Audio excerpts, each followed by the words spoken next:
Morning. We'll get started in just a moment.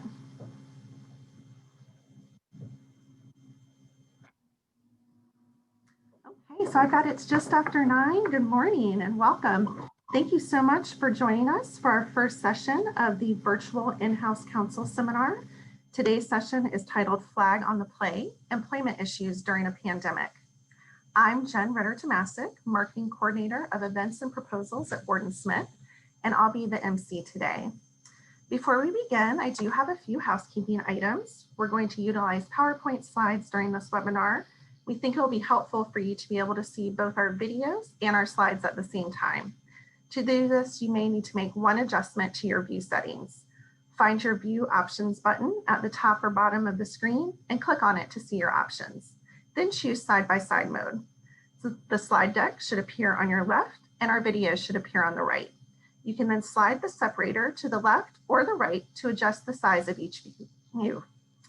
If you have any issues with sound or video quality during the presentation, please reach out via the Zoom chat feature and I'll try to troubleshoot with you. So many of you have attended our in-house counsel seminar in person before, and you know that traditionally this employment law session is very interactive. And we want to take the same approach today. So throughout this session, you'll have opportunities to answer questions via our polling software. Opting in to participate is easy. Take out your mobile phone and you're going to text the message in-house counsel, no spaces and no hyphen, to the number 22333. So again, you'll take out your phone, open up a new text message. The phone number you're texting the message to is 22333. And the message you'll text is in-house counsel. And you will get a message once you've been opted in to be able to participate in the polling questions. I would like to take a moment to introduce today's presenters. Our speakers are Ken Gray, Justin Hill, and Devin Williams. Ken leads the firm's labor and employment practice group. His practice experience encompasses various areas of employment-related litigation. He advises clients and litigates cases involving all forms of employment discrimination, wrongful discharge, and breach of employment contracts, from small startup companies to Fortune 500 corporations. Justin recently joined the firm and focuses his practice on labor and employment matters. He works with businesses, employers, and human resources professionals across the state. Devin's practice focuses on a wide range of labor and employment issues, including wage and hour matters, federal contractor compliance, employment discrimination and harassment, employee discipline and termination, personnel policies, and background checks. Devin is also the firm's co-managing director-elect and will assume the role of co-managing director at the first of the year. Now I'll turn the mic over to Ken and we can begin. Good morning. 2020 will go down in the annals of history as the year of COVID-19. And nobody will ever debate that. It is certainly something that we hope is a once in a lifetime event, even though we're still right in the midst of it. And in fact, cases are increasing as we speak today. But at some point, we're all hopeful that it will be under control and we can get back to a new sense of normal. If it had not been for COVID-19, then 2020 would have probably been known as the year of racial injustice movement in terms of African Americans being killed by police officers and the protest, and ultimately even riots and looting that stem from that. And had it not been for the racial justice movement, then 2020 very well may have been known as the year that the U.S. Supreme Court came down with additional LGBTQ rights. And so those three themes are going to be what we explore today in a series of scenarios that we will kick off with Justin right now. So to kick off scenario one, we're looking at our friend Buster Bradley. Buster Bradley is the CEO of Speedracer Enterprises, and you are the general counsel. Notwithstanding the COVID-19 pandemic, business has been good for Speedracer so far. In fact, Speedracer has several large contracts to produce the containers for COVID-19 vaccinations and therapeutic medication. In its contracts with pharmaceutical companies, time is of the essence, and there are catastrophic penalties for each day in which Speedracer does not ship the requisite number of containers. First thing Monday morning, Buster calls you and says, "We have a problem." Buster goes on to state that the company's in jeopardy of failing to fulfill an order due to employees being out of work because of COVID exposures. According to Buster, there are three major problems.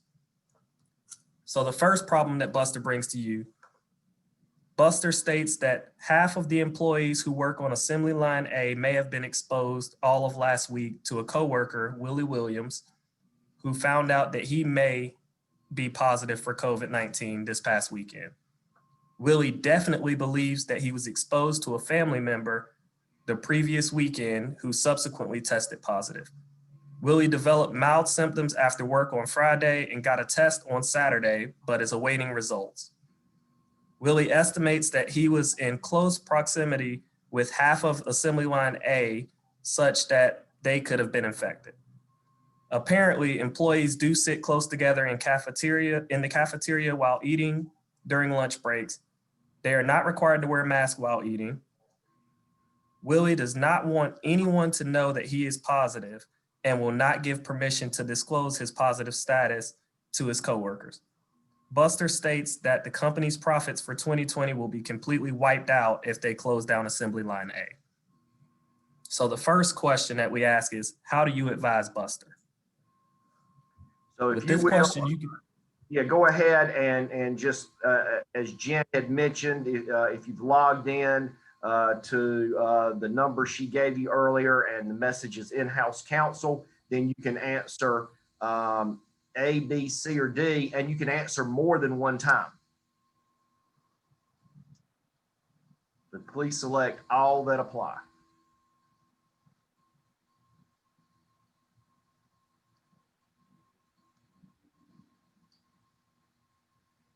So everybody's on the board right now, and it looks like C is starting to take the lead.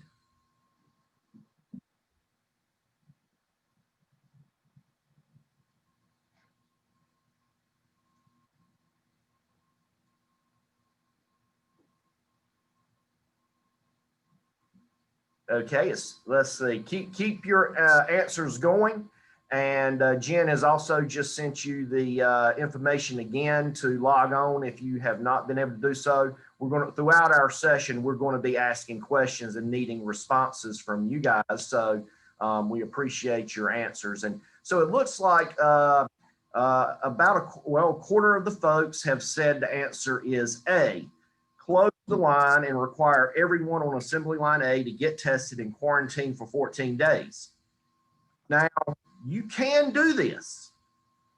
However, according to your boss, Buster, this will wipe out all profits for 2020.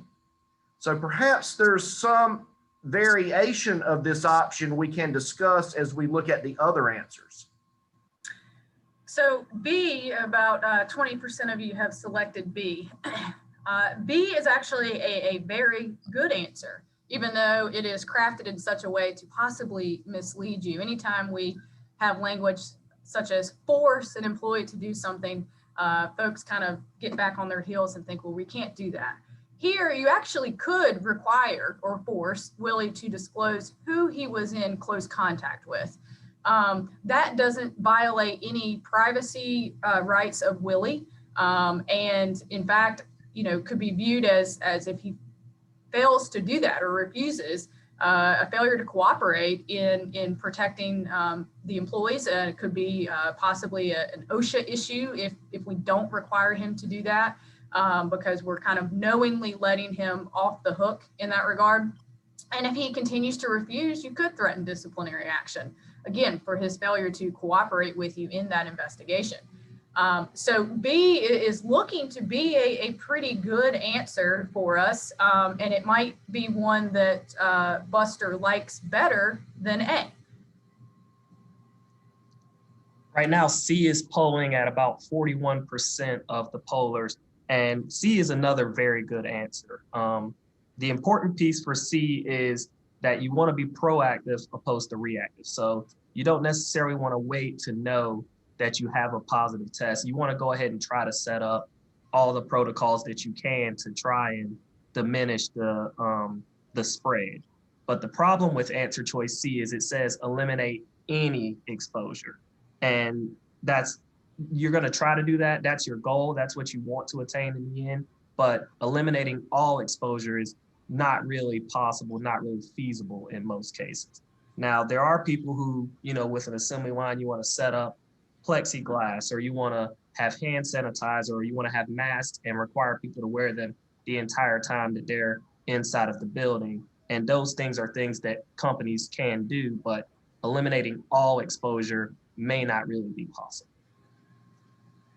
Right. And then we look at D, and that's the one that got the least number of votes. To avoid unnecessary panic, hold off on doing anything until Willie's test results are confirmed. You can do this, and in certain circumstances with a different set of facts, that may be what you actually should do.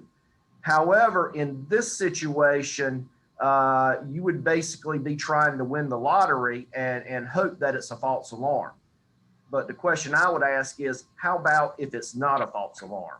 And now we've allowed people to continue to be interacting with each other, and we may be increasing the potential exposure from 50% of the assembly line A to everybody on assembly line A. And if we had taken measures beforehand, we could have eliminated some of that potential exposure. So in looking at all of these, each one of them has some truthfulness. Certainly, you should close down assembly line A for some period of time, whether it is just so that the assembly line can be sanitized and then you let people come back. That's certainly one option. You could close it down. And now the CDC has just come out within the last 2 days and said that if somebody gets tested and they're negative, then they can return to work in 7 days. So they have reduced that from 14 to 7 days. And so that certainly would be a little bit different than answer A.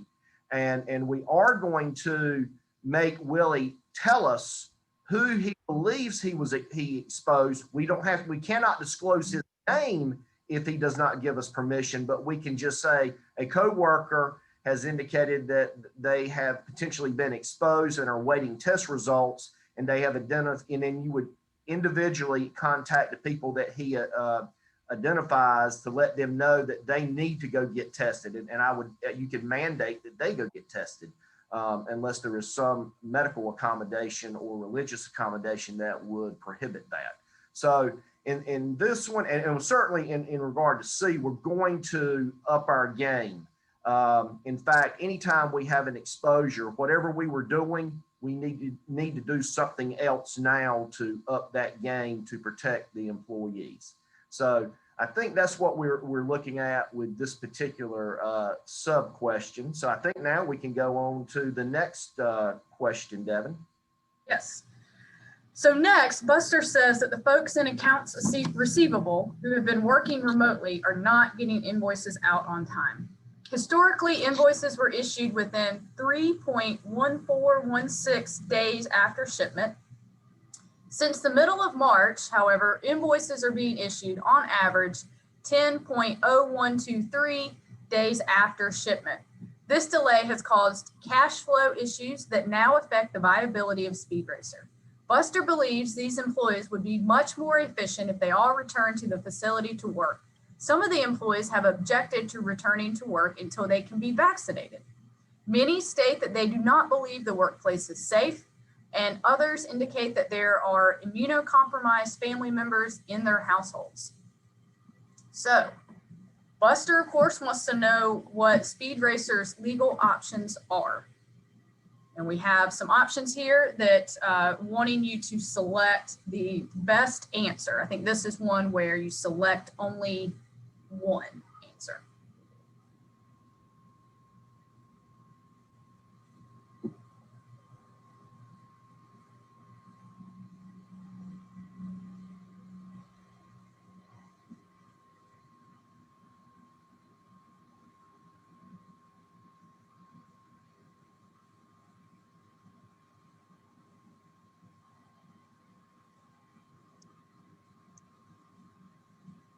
Okay, so it looks like we're getting in some responses.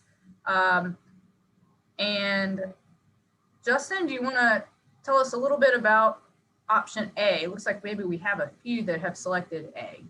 Yeah, it looks like we just got some option A choices, but so option A may not be the best choice here.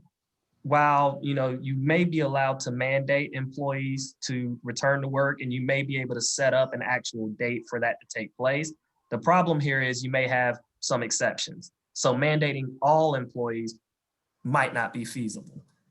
You always want to look for people who have legitimate reasons to work remotely. And the main thing you want to think is if they can work remotely and they can get the same sort of production that they would have got, you don't really want to force them to come back to work just because, there may be exceptions for why they can't or why they shouldn't necessarily be in the workplace. But Justin, answer B says because Speedracer allowed these employees to work remotely, it has no choice but to continue these accommodations if requested. And we got a few people to bite on this one. Actually, the EEOC has spoken on this very issue and said that just because you have allowed people to work remotely does not necessitate that they get to continue to do so, and it's not an automatic free pass for them. However, it is evidence if they make a request to continue working remotely and they can pull in an ADA, make it an ADA accommodation, then we at least have to engage in the interactive process to determine if this is a reasonable accommodation. And the fact that they have been doing their job remotely will be evidence to support the accommodation. So it's a balancing act, and it's one that you'll definitely want to give a lot of consideration to. Yeah, and leading into that with answer C, looks like the majority of folks selected C. And this is probably the one that most employers are going, the safest course of action. However, it still could have its flaws because it's not complete. A phased-in return to work program with the goal of 100% of workforce on site once a vaccine is available. Sounds very reasonable, and in large part it is, but it still misses factoring in those folks who may have a justifiable reason for continuing to work remotely.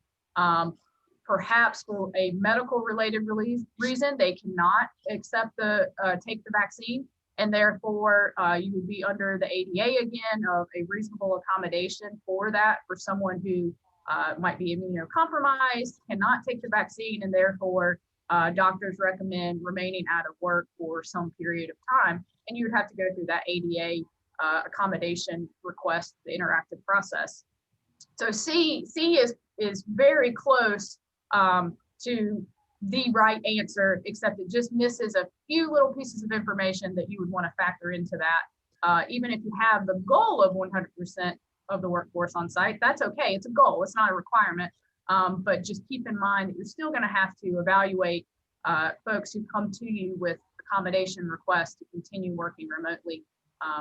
So C is pretty much there. It's just there's a few things that you got to read between the lines. And it looks like D was the second most popular answer choice here. D is a good thing to try to do. It's always good to try practically to take care of people with immunocompromised family members. But the issue here is, again, going back to similar, like I said, with answer choice A, it doesn't look for the exceptions to the people who shouldn't necessarily have to come back to the workforce. It does take care of the family members though. However, the ADA doesn't necessarily cover these family members. So again, that is a good practical piece that you want to throw in to try and take care of your employees, family members, and those who may have that issue. But answer choice D leaves out the immunocompromised employees themselves, opposed to just worrying about those who have family members with immunocompromised issues. And so really, when you get right down to it, you can have the goal, but it's going to be you may have to look at certain individuals on a case-by-case basis. So with that one, I think we will move on to the third scenario, the third problem that Buster identified.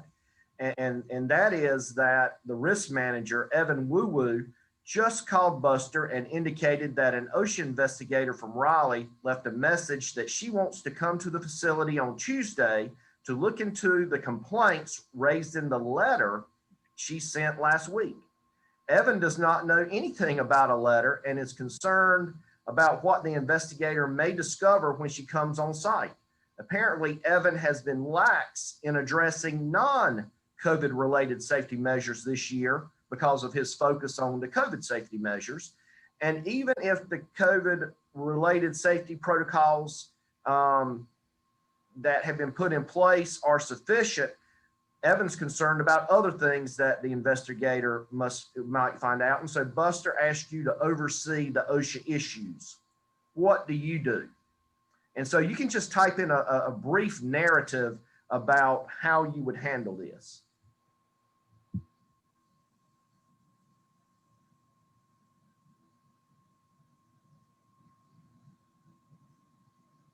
Ken, what do you think about the fact that there's a letter and the person who should have received it hasn't received it?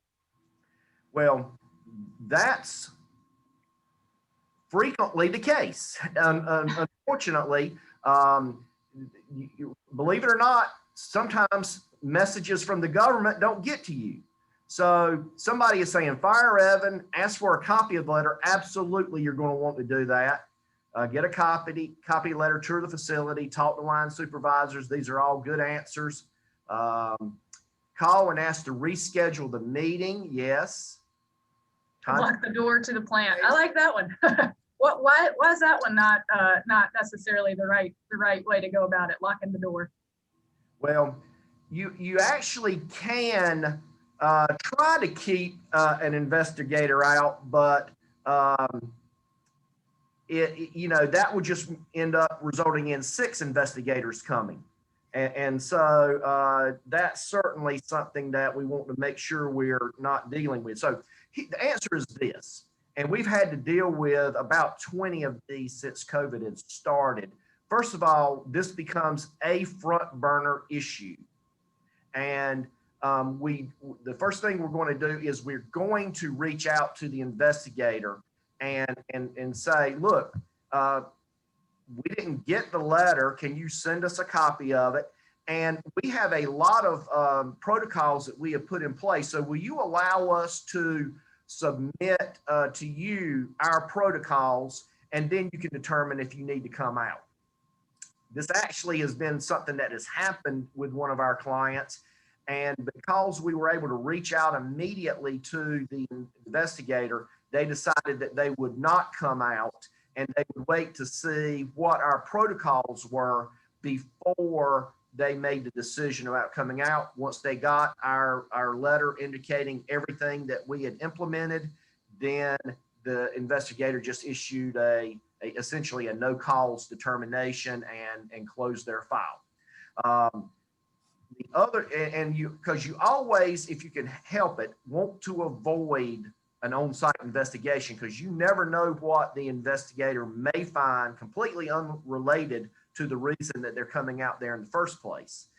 And the other thing I will say is that each time you have an exposure, then you need to, as we mentioned earlier, step your game up. If you don't have hand sanitizer available in certain locations, maybe that's something that you add to the equation. You may add taking employees' temperatures to the equation. And so you just need to you want to document and be able to explain that we've taken these additional measures to increase the likelihood that we're protecting our employees. And usually that will be effective. And in every case so far, the OSHA has dismissed the complaint. So, but you got to take it seriously. Yeah, and to the point about taking it seriously, I was happy to see nobody said ignore the call or ignore the letter, because that, that's one of the worst things you can do, is to have them come in, even though it was announced to you, it seems unannounced, and to conduct a visit there. There are some safeguards that you can put in place to protect yourself in advance of a visit by reaching out and talking to the investigator. Like Ken said, getting a copy of the letter, which many of you commented on. And then, obviously we like seeing call Warden Smith, and we'd be happy to help in these situations. But it is good, whoever your legal counsel is, outside legal counsel is, calling that person, explaining what's happened and getting their insight. Because these are things that, outside counsel might deal with on a more frequent basis for other clients. And it might be something that you're encountering for the first or second time. All right, so let's move on to the next scenario that we have.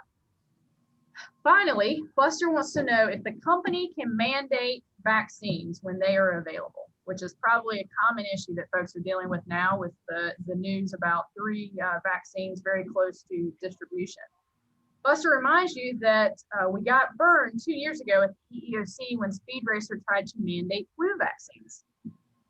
So what are you going to tell Buster? How do you want to advise him? And this is another one where you can select multiple answers. So how you do that is you enter A and then you enter B. You don't enter A, comma B. But you can select as many as you think would apply here. And then as we see them coming in, we'll start talking about the various answers. And as you've seen, the possible flaws that we've baked into some of these. So Justin, you want to talk about A? Yeah, it looks like the answers are still flowing in and they're all over the place right now, but A may not be the best answer here. So the big thing about A is it says require everyone to be vaccinated. And obviously you're going to have some issues there. Similar to what we said in some of the past situations where it was a little overbroad, there are typically going to be accommodations. In this case, whether you're looking at health reasons or religious reasons, there may be ADA accommodations that you need to make here. And I think another thing to keep in mind with A is if you do require everyone to be vaccinated and something goes wrong, then you may be opening yourself up and placing yourself on the hook for a claim because you made them go and get vaccinated. So any negative reaction may open you up to a claim from that employee. Well, likewise, B may or may not be true. The company cannot require everyone to be vaccinated. Actually, you can have a policy that requires everyone to be vaccinated, but like Justin said, you have to be able to pivot if somebody requests an accommodation. Then you'll have to consider whether that request is legitimate based on either a ADA issue or a religious issue. So actually you can require it. It's just that you have to be able to be flexible and not mandate it if there's a legitimate reason not to do so. So that brings us to C.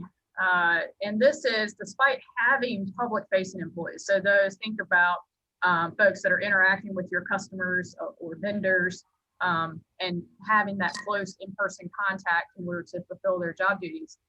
And so here we're saying, if that's the situation, the company should only suggest, not require, that those folks, that everyone be vaccinated. This is probably the one that most employers are going to do. It's the safest. It factors in allowing, exceptions, obviously, because you're not mandating it across the board. It allows folks to make their own mind up about taking the vaccine. And it also, strongly suggesting just sounds nicer. As Ken pointed out and Justin pointed out, You can require it. Again, you'd have to do the individualized analysis of someone who comes forward with some type of, objection to it, whether it be religious, medical, that kind of thing. But here you wouldn't have to worry about that as much because you're simply strongly suggesting. So I expect that we will see a lot of employers going the route of C, even though they have the ability to do more than just strongly suggest.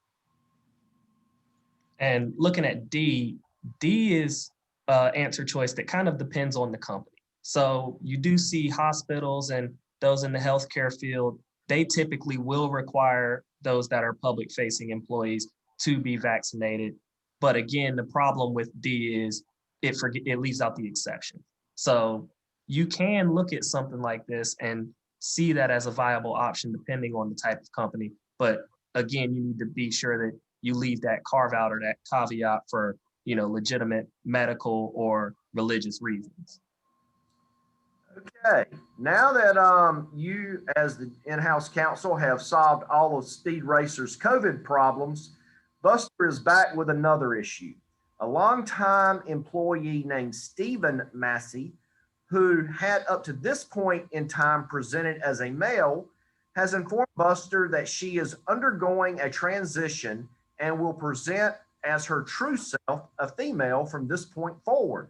She also is changing her name and will be known as Stephanie. She would like to commence using the female locker room at work to change and to shower. Speedracer only has male and female locker rooms. Buster wants to know how he should respond to Stephanie. What do you advise? And while the facts have been changed slightly to protect the innocent, this is a matter of in the public domain. This was based on a lawsuit in the eastern part of North Carolina.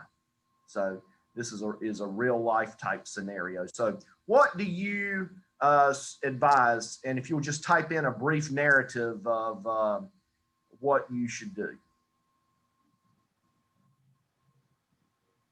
So designate one room as any gender, resign from my job. Create a gender neutral bathroom.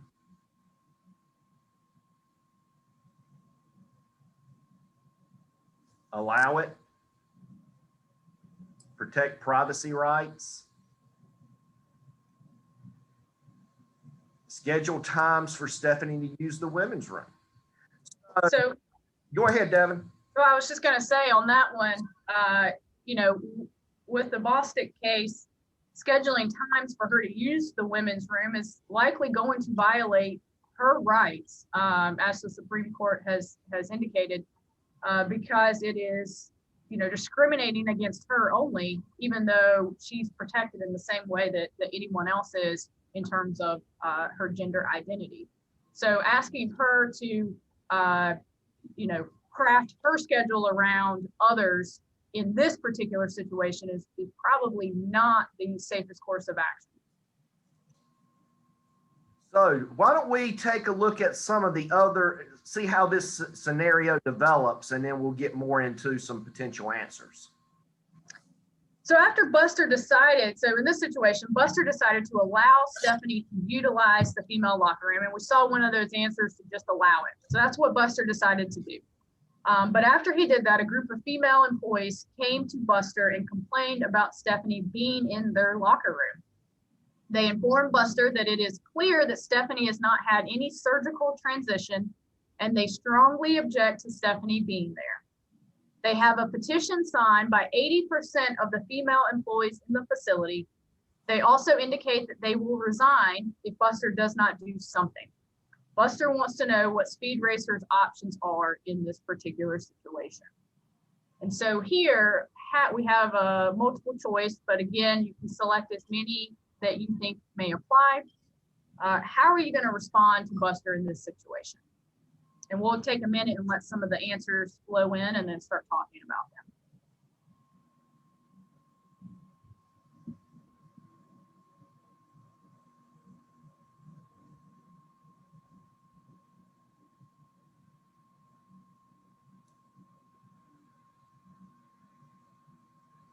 So early on here, it looks like we're getting some answers for answer choice A. And answer choice A is an option that you can take, but this is one that you should definitely proceed with caution on. So you want to be very careful, and you want to explain that a good number of people have objected.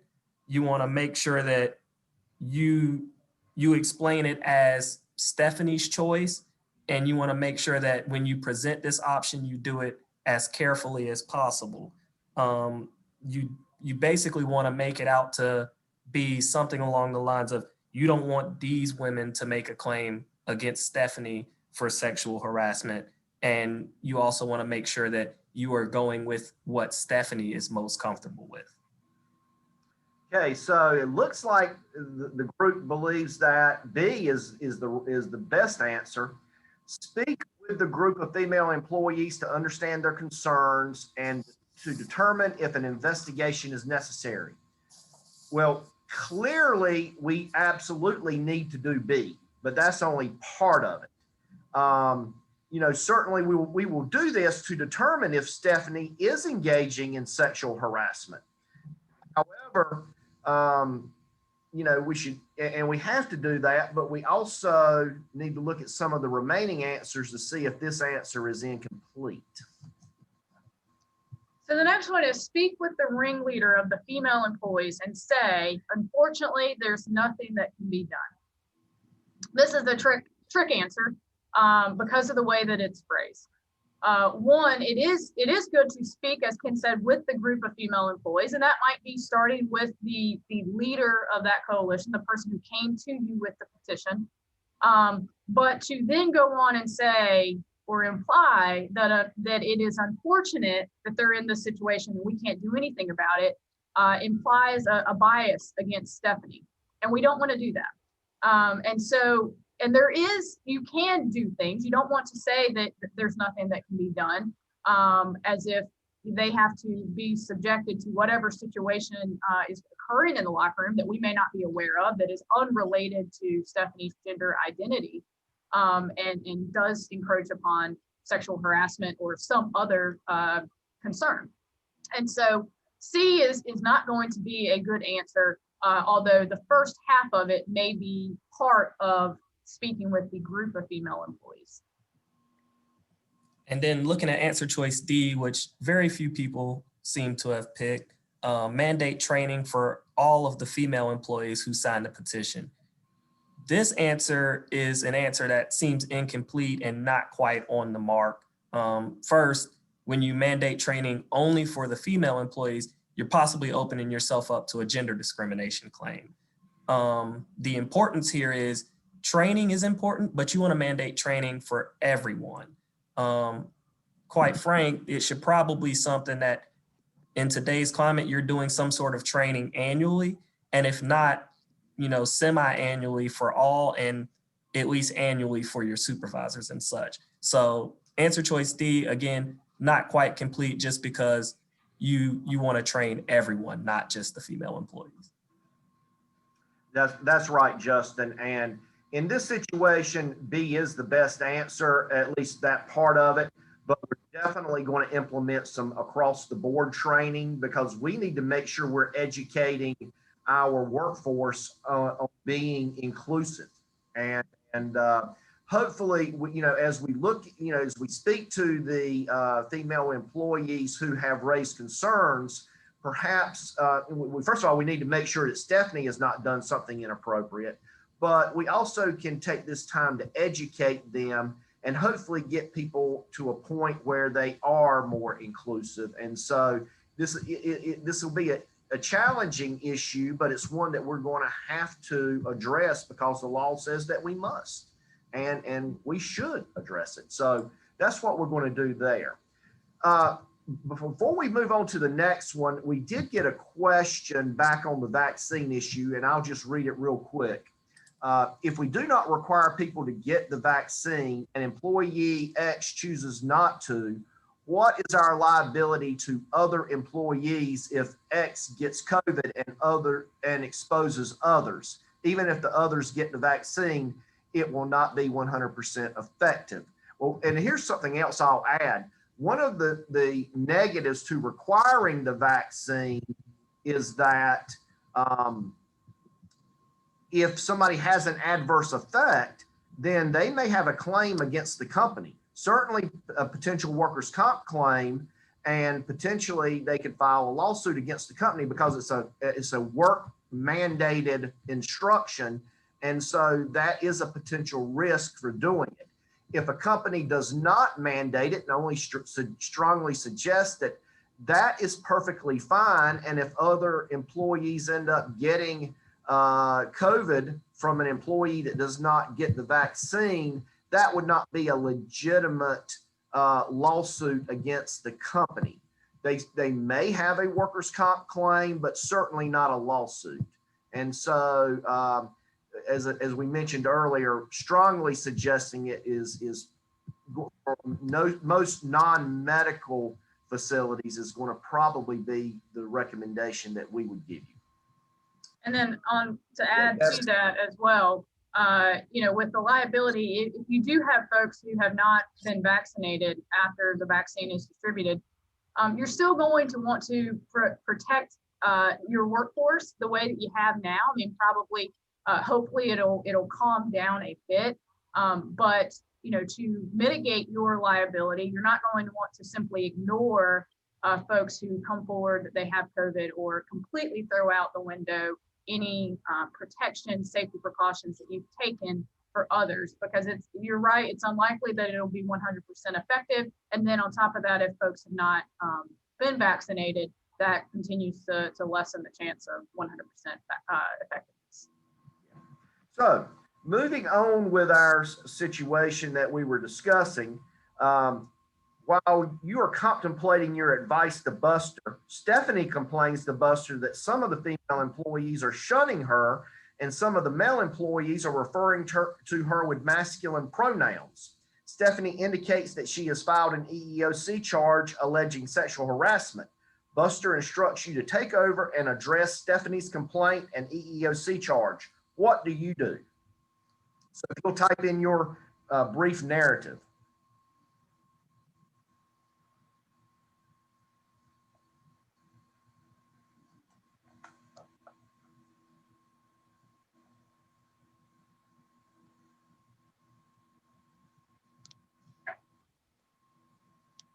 Investigate her and investigate, or interview her and investigate. Call Warden Smith.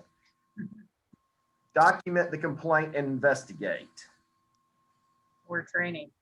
Yeah, so these are all good answers in the process, the steps that you would take. The fact that folks are referring to her by masculine pronouns, that very well, in your investigation, you might find that was intentional, and therefore it does create some type of wrongful conduct.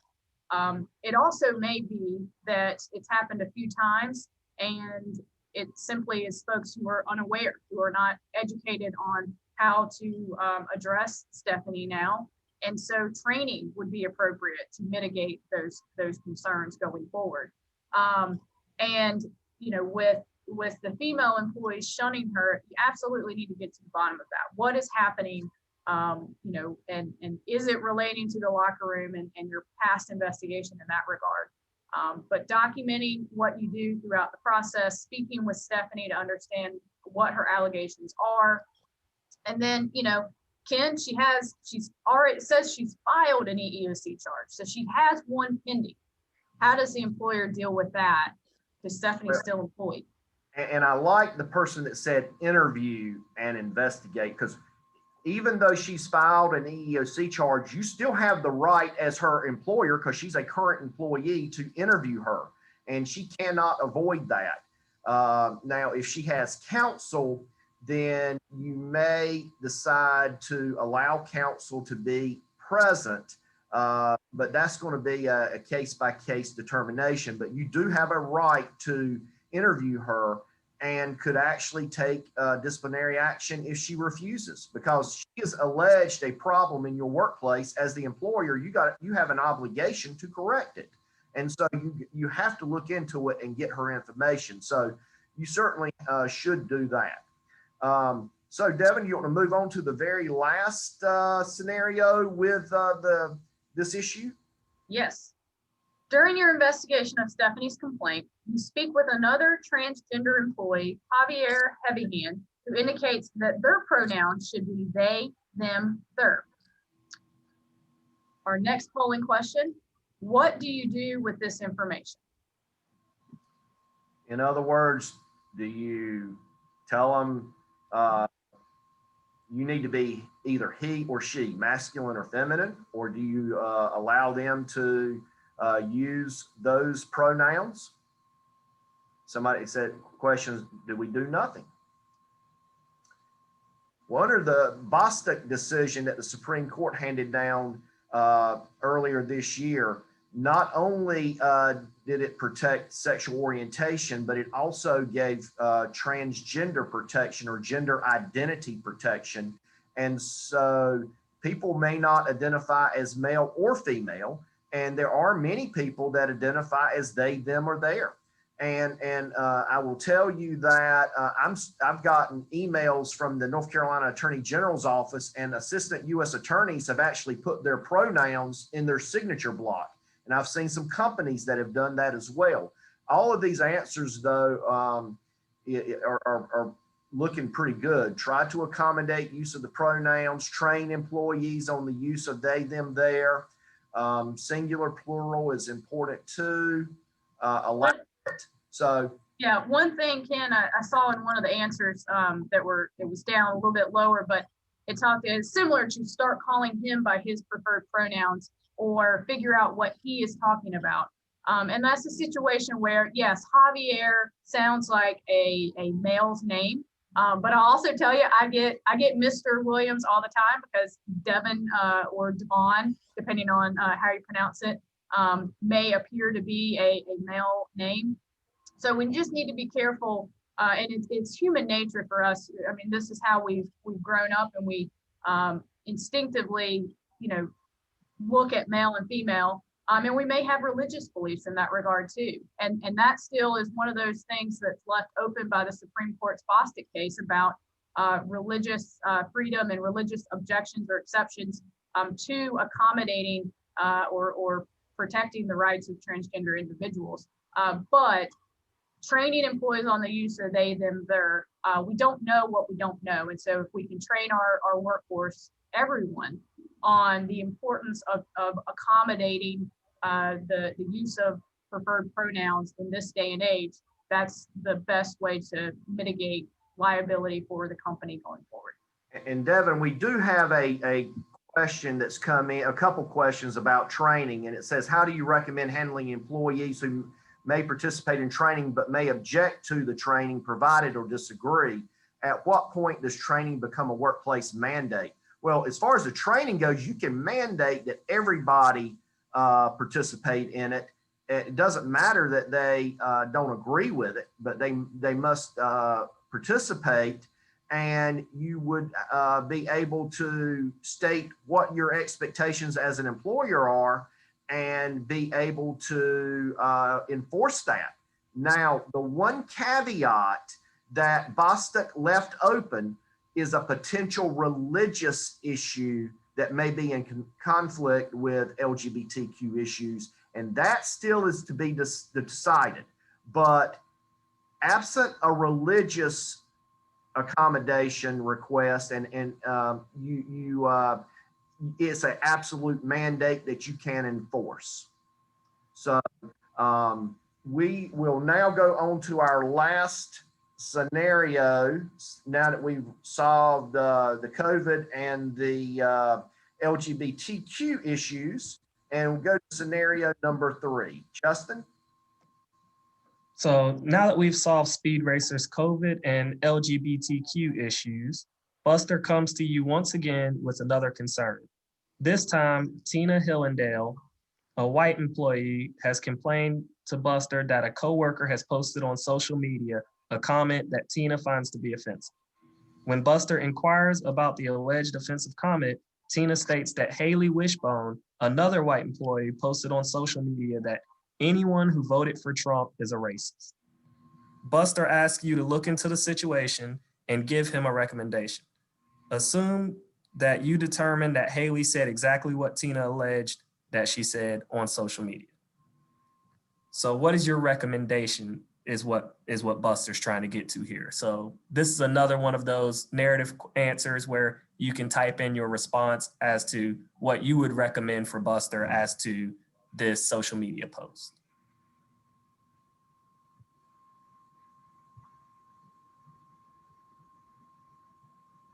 And I will add in while people are typing in, this statement, anyone who voted for Trump is a racist, is a statement that has been uttered by thousands of people across the country. I have personally seen it on TV, social media, debates with family members, and debates in the workplace. So I see somebody saying, leave it alone, review social media policy, counsel her and suggest she take it down. And you certainly can do that. Do nothing. I see that answer. Okay. Well, I think we'll address it in more detail as we move forward with this scenario as it develops. So I'll move on to the next little development. Assume you found out that Samuel Oden, a Black coworker, commented upon Haley's social media posting by liking it or giving it a thumbs up. Does this fact change your previous response? So now we have a Black employee who is essentially either thumbs up or retweeting or liking the comment that anyone who voted for Trump is a racist.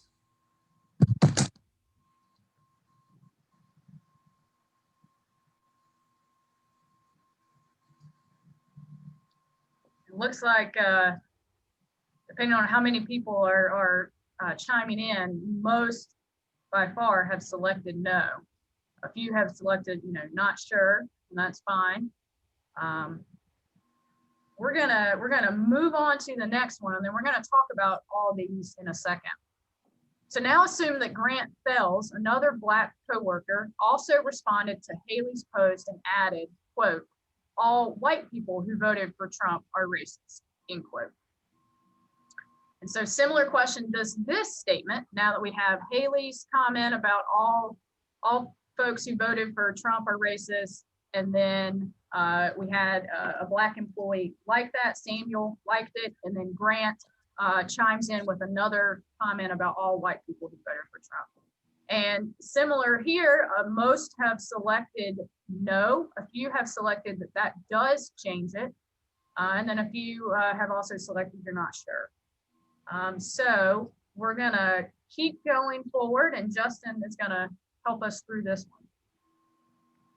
So now the question becomes, what would your recommendation be regarding all three of them? So Haley, Samuel, and Grant. So pick the best answer but from A to E.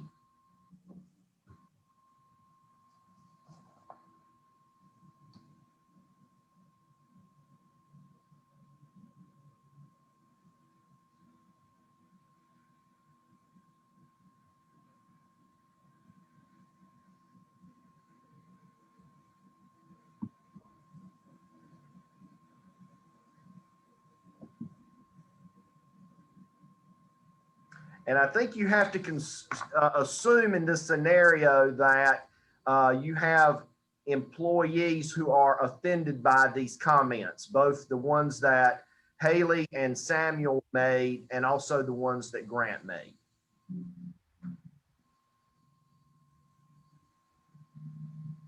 Okay, well, looks like A is a big winner here. So is it winner, winner, chicken dinner? No. When A says no disciplinary action to any of them because they're merely expressing opinions not directed at any one employee.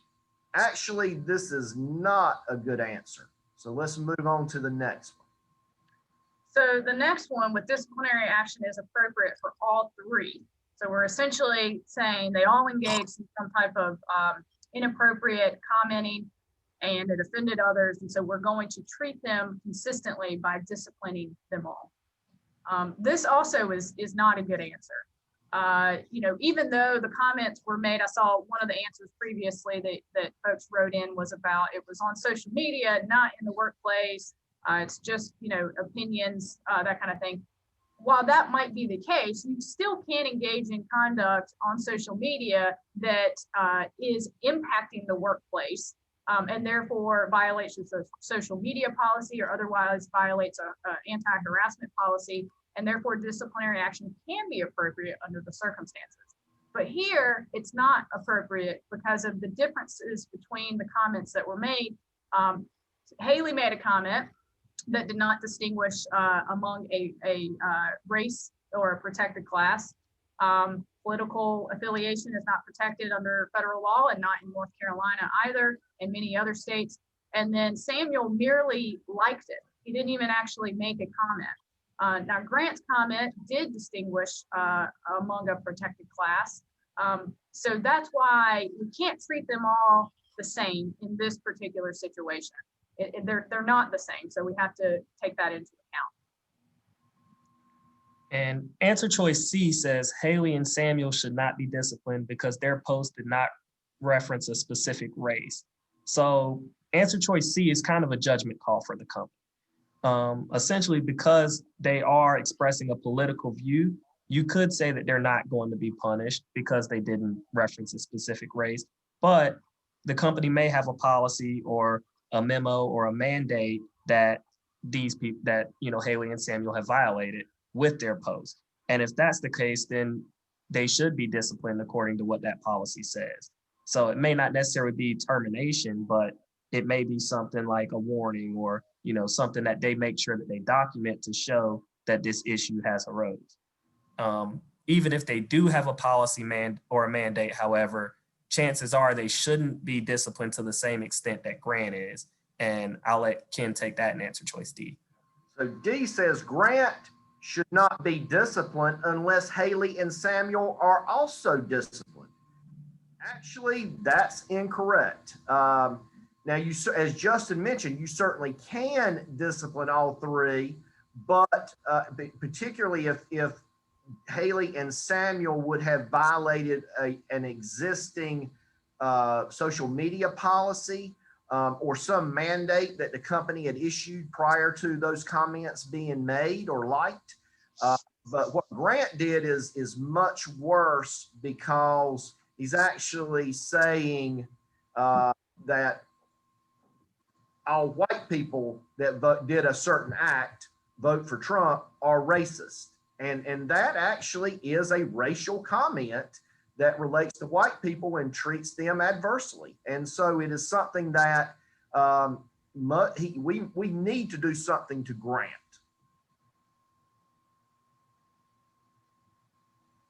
So then the final one is about Haley and Grant should be disciplined because they posted comments, and Samuel should not be disciplined. And similar to what both Justin and Ken were explaining, simply because a comment was posted, if you review your social media policy and the comment itself about a political view does not violate your social media policy, then Haley does not need to necessarily be disciplined. And so simply because Samuel liked a post, that does seem very different than what Haley and Grant did. But that by itself doesn't mean that he is not subject to any discipline, although I think in this case he would not be because of Haley's original post. And whereas Grant and Haley don't necessarily have to be treated the same because their comments were very different. So E is also not a good answer in this regard. And the answer that is closest to being correct would probably be C, but as Justin noted, you want to look at the social media policy, you want to look at the two comments taken together and separately to determine who is actually subject to disciplinary action.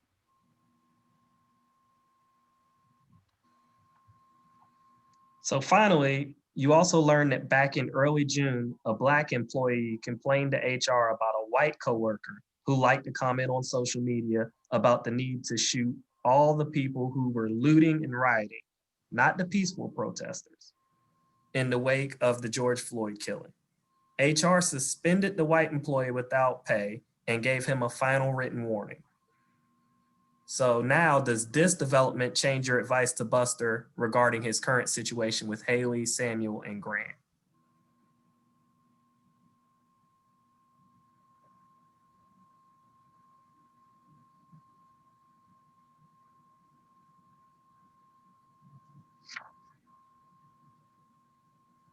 And while we're waiting for those answers to all come in, certainly actions that are taken earlier in any employment situation will create a precedential effect on what you should do subsequently in similar situations.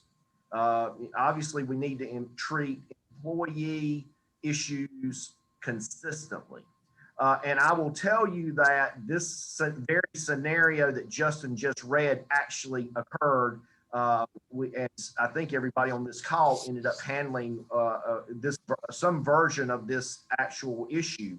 And I can tell you that, remember, George Floyd happened, it was either May 25th or May 26th. I think it was the 25th. So the next week, you did have a lot of people protesting, and they had absolutely every right to do so.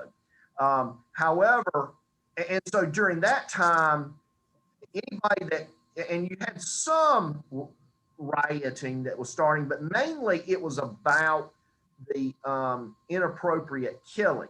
And so that was very much indicative of a racial issue. And so if somebody talked about shooting a person during that time frame, we took a very aggressive approach and wanted that person disciplined.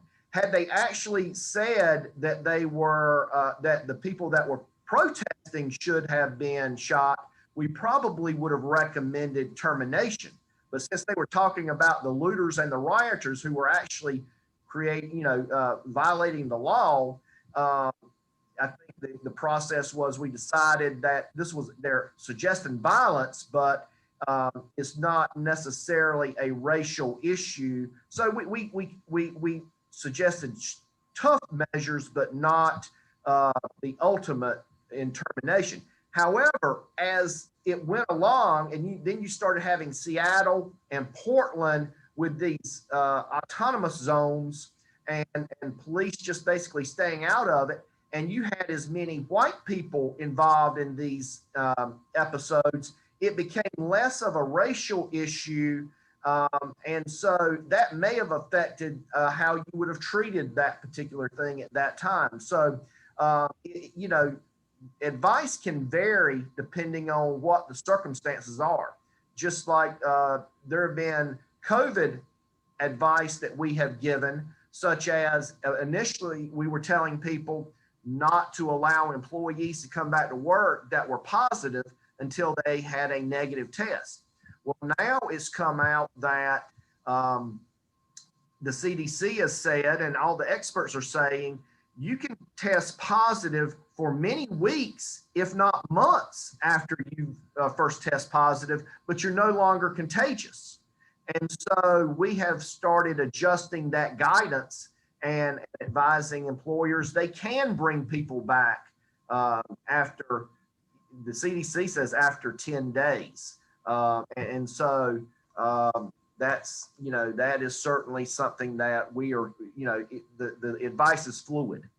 So that is the conclusion of our planned presentation. I think there are a couple of questions out there, at least one I see. Devin, do you want to take this question? Yeah, I'll try to answer it.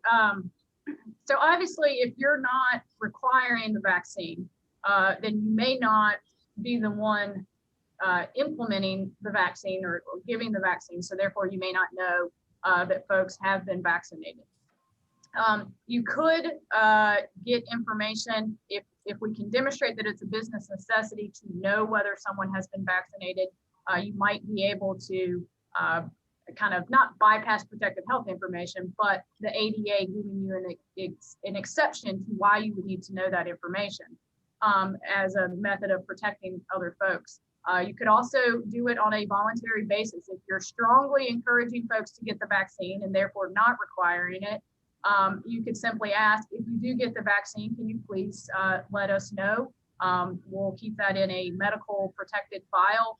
If you choose not to tell us, or you don't want to tell us, that's fine. We're just trying to ensure that we can properly protect folks who may choose not to get the vaccine, and vice versa, who get the vaccine. So it's still kind of up in the air of exactly how that will unfold. And we might get further guidance from the EEOC or Health and Human Services on a federal level, given that it's a pandemic, given that it's an unprecedented year. So stay tuned for more information, but I think that if you're strongly encouraging it, you could also, in combination, request that folks share that with you so that you know for your records that they have heeded your advice to get that vaccine. And if you mandate it, if you do mandate the vaccine, then you are entitled to get verification that they did get the vaccine. Because I mean, right now, virtually every hospital that I'm aware of mandates the flu vaccine every single year, and they make sure that their employees get it. Now, again, they have to accommodate anybody that has an ADA or religious issue, but they keep a record of that. And so you're entitled, if you mandate it, to at least get that information. I mean, we as employers, we get health information all the time. We just have to deal with it in an appropriate manner such that it doesn't get broadcast and it's on a need to know basis. So with that, it's now the end of the day on Monday, and you get to go home and get ready for tomorrow and dealing with all these issues. A little joking, but as you've seen through the presentation, we've tackled some tough issues, both with COVID, with LGBTQ rights, with social justice occurring in the world, and the political climate. And there's not always the law exam perfect answer to select. And that's why, this sounds self-serving, but I don't mean it to be.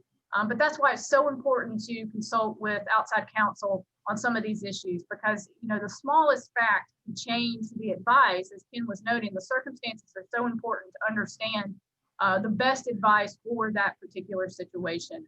And gone are the days where a simple gut check was the way to handle it, and going by your heart.